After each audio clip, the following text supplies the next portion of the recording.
Hi, welcome to Have Roots Will Travel. My name is Lisa Elvin Staltari, and I am a genealogist and a passionate traveler.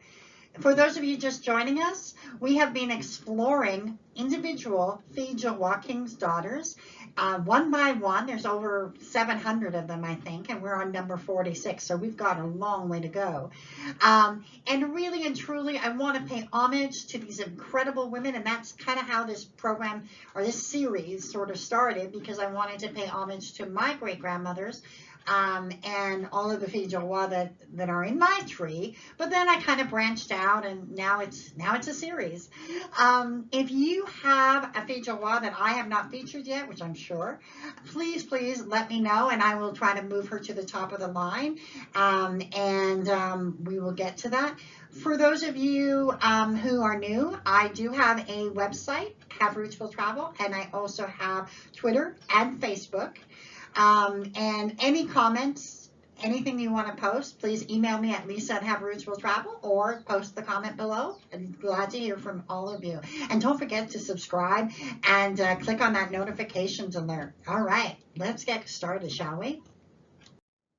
Before we explore the individual Filles du Roi that we're going to look at today, let's make sure that you know about the video, the Filles du Roi, the program 2.0. This was the program started by Jean Talon in 1663, and I go into great depth in that particular video about the program that these girls would have embarked upon, what was given to them. All of that good stuff is part of that series. So have a look at that if you want to explore more in depth to what your ancestor would have gone through. The lady we're going to be looking at her name is Catherine Ducharme. And yes, she is she's actually a viewer, has requested this, and also my best friend, again. And this time, I get to do it for a work colleague who had no idea she had French-Canadian heritage. That's the thing. Sometimes, and many times, people do not know about their French-Canadian links. So this is for you as well. So let's get started and get to know Catherine. So Catherine was born in 1657 in the Saint-Benoît parish, which is found in the 5th arrondissement of Paris, France. Her parents were Jean Ducharme and Annie Lelièvre. The church no longer exists, but this is an illustration of what it actually looked like. It was situated in that 5th arrondissement of Paris, which is actually the oldest, and it was built by the Romans. So this is kind of a spot on, 5th on the top left. The top is just the 5th arrondissement, and then you can kind of situate yourself with the 5th arrondissement in the bottom one to just kind of see where the 5th is in relation. It is part of the core of Paris for sure. So you can actually see traces of the areas past, and they survive in such places as les Arènes de Lutèce, a Roman amphitheater, as well as le Therme de Cluny, a Roman therma.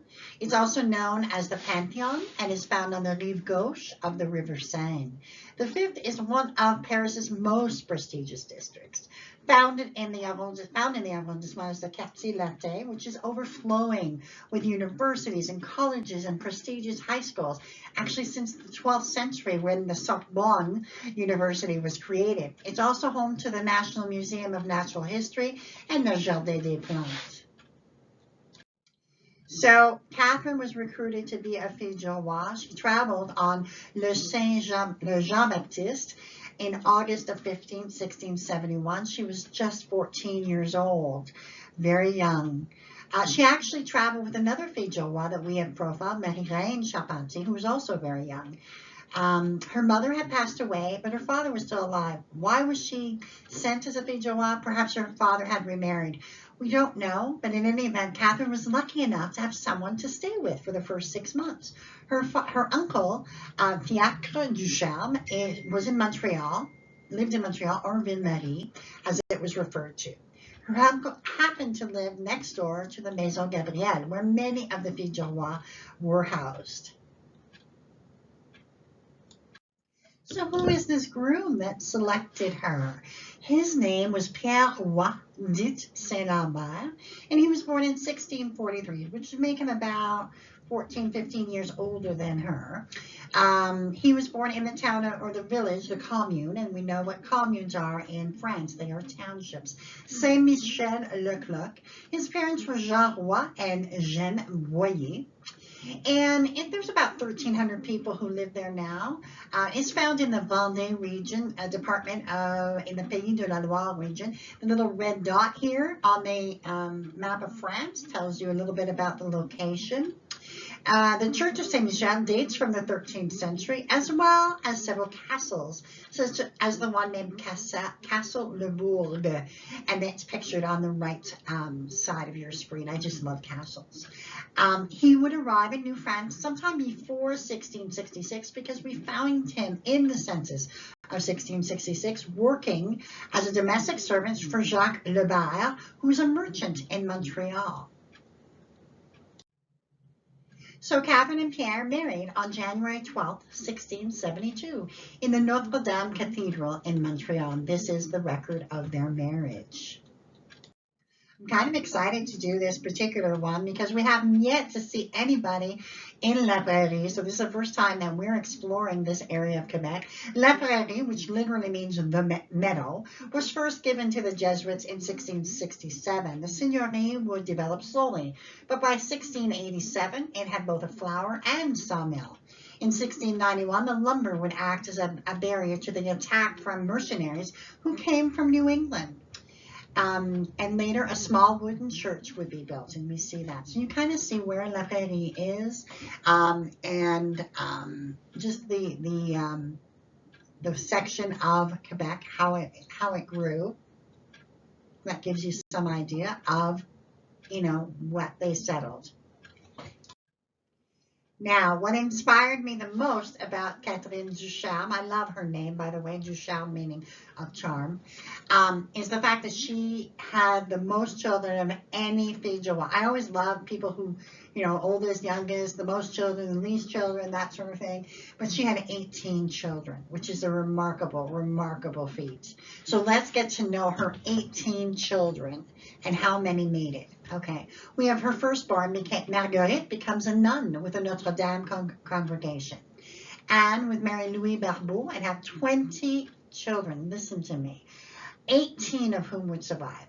Pierre would marry an Indian woman named Marguerite and was a voyageur in Detroit, where 3 daughters were born. Catherine would marry Antoine Lafrance and would die, unfortunately, giving birth to twin girls who also died at birth. The second Pierre would marry Angélique Marie de Lafayette and have 11 children, 10 of whom made it to adulthood. Marie Marguerite would marry Clément Léreger de Laplante and have 13 children, 8 of whom made it to adulthood. Jean would die at the age of 5 years of age. Marie-Madeleine would marry Jean-René Perrat de la Fontaine and have 9 children, all of whom made it to adulthood. Gabriel, unfortunately, would pass away at 1 month. Jacques would marry Marie Marguerite, French, and have 11 children, 6 of whom made it to adulthood. François, who was a twin, he married Mary Madeleine Trudeau and have 16 children, 11 of whom made it to adulthood. Etienne, the other twin, would not marry and became a voyageur and would eventually die in New Orleans, Louisiana. André would marry Suzanne Gourdon de la Chasse and have 6 children, 5 of whom made it to adulthood. Louis would marry Marguerite de Mar and was also a voyageur and would settle in Detroit, Michigan, and have 4 children, 3 of whom made it to adulthood. Antoine has no descendants that I can research. Marie-Joseph would marry Louis Trudeau and have 13 children, 6 of whom made it to adulthood. Geneviève would pass away at the age of 13, and Angélique would die in infancy. Just an amazing, amazing, kind of descendancy, really and truly. Catherine would die on the 20th of February, 1719, at the age of 71. Pierre would live another 2 years, dying on October 27, 1721, at the remarkable age of 83. She and Pierre had been married 47 years, when Catherine passed. They had 18 children, 79 living grandchildren, and a descendancy that is assured.